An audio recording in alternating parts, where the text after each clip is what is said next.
আসসালামু আলাইকুম ভিউয়ার্স, কেমন আছো তোমরা সবাই? আশা করি খুব ভালো আছো। আলহামদুলিল্লাহ আমি অনেক ভালো আছি। আজকে আবারও তোমাদের সঙ্গে শেয়ার করব খুব সুন্দর একটা ওয়ালমেট ভিডিও। আশা করছি ভিডিওটা তোমাদের ভালো লাগবে। আমি এর আগেও যে ভিডিওগুলো পোস্ট করেছিলাম সেগুলোতে তোমরা অনেক অনেক বেশি ভালোবাসা দিয়েছো, তার জন্য অনেক অনেক থ্যাংক ইউ। আশা করছি আজকের ভিডিওটাও তোমাদের খুব পছন্দ হবে। ঘর সাজাতে কার না ভালো লাগে, সবারই ভালো লাগে নিজের ঘরটাকে খুব সুন্দর করে সাজাতে। ঠিক সেই জন্যই কিন্তু আমি এই ক্লে দিয়ে ওয়ালমেটের ভিডিওগুলো তোমাদের সঙ্গে শেয়ার করি। আর আমার ঘরে অনেক রকমের ওয়ালমেট আছে যেগুলো আমি বানিয়ে ঘরটাকে সাজিয়ে রেখেছি। একদিন সেটাও তোমাদের সঙ্গে শেয়ার করব যে আমি মোটমাট কতগুলো ক্লের ভিডিও বানিয়েছি। তো আজকের ওয়ালমেটটা আমি একটু অন্যরকমভাবে বানানোর চেষ্টা করেছিলাম।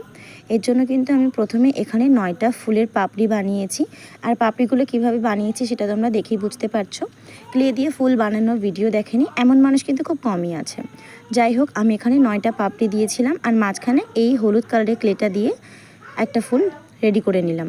এরপরে এই টোলগুলো দিয়ে হালকা একটু ডিজাইন করে দিচ্ছি যাতে ফুলটা দেখতে আরও বেশি সুন্দর লাগে। তো আমি সেমভাবে বাকি ফুলগুলো কিন্তু বানিয়ে নেব। এখানে আমি ফার্স্টে ভেবেছিলাম 6টা ফুল করব, কিন্তু পরে আমি 5টা মতো ফুল করেছিলাম। আমি এর পরের ফুলটা আর একটু ছোটো করব। দুটো আমি এখানে বড় সাইজের ফুল করেছি আর পরের ফুলটা একটুখানি ছোট করেছি সামান্য, কারণ আমার যে বোর্ডটা ছিল সেটা একটু ছোট ছিল, সামান্য একটু বড় হলে হয়তো বেশি ভালো লাগতো।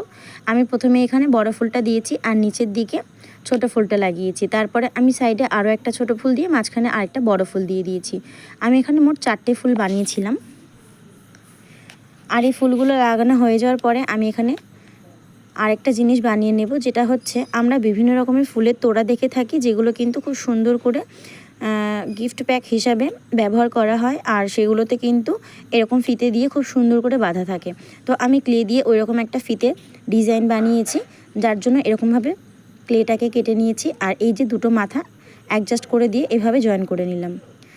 সেমভাবে আমি একটা ফিতে বানিয়ে নেব ক্লে দিয়ে। আমার কাছে কাঁচি ছিল না, কাঁচিটা হয়তো আমার ছেলে কোথাও হারিয়ে ফেলেছে।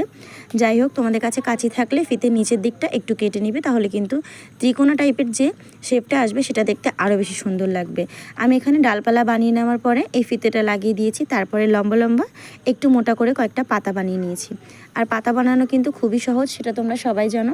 আমি এখানে পাতাটা বানানোর পরে খুব ভালো করে ডিজাইন করেছি আর আন্দাজ মতো পাতাগুলো লাগিয়ে দিচ্ছি। এই ওয়ালমেটটা কিন্তু ঘরে সাজিয়ে রাখলে দেখতে খুব সুন্দর লাগবে। তোমরা যদি এরকমভাবে বানাও, এটা খুব কম সময় কিন্তু বানানো হয়ে যাবে। দেখো, তোমরা ভিডিওটা দেখছো যতটা কম সময় ক্লের ভিডিওটা, আর এই ওয়ালমেটটা বানাতে কিন্তু আমার তার থেকে অনেক বেশি সময় লেগেছে। তো অনেক কষ্ট করে এটা বানিয়েছি। ভিডিওটা না টেনে শেষ পর্যন্ত দেখো, তোমাদের অনুরোধ করছি। আর নেক্সট টাইম আরও সুন্দর সুন্দর ওয়ালমেটের কালেকশন নিয়ে তোমাদের সামনে আসবো। আশা করছি আগামী দিনের ভিডিওগুলো আরও সুন্দর হবে আর আরও বেশি ভালো লাগবে তোমাদের। আজকের মতো এখানেই শেষ করছি। ফাইনাল লুকটা দেখে নাও কেমন লাগছে, অবশ্যই কমেন্টে জানিও। পরের ভিডিওটা কেমন দেখতে চাও সেটাও বলো। আজকের মতো এখানে শেষ করছি। সবাই ভালো থেকো। আল্লাহ হাফেজ।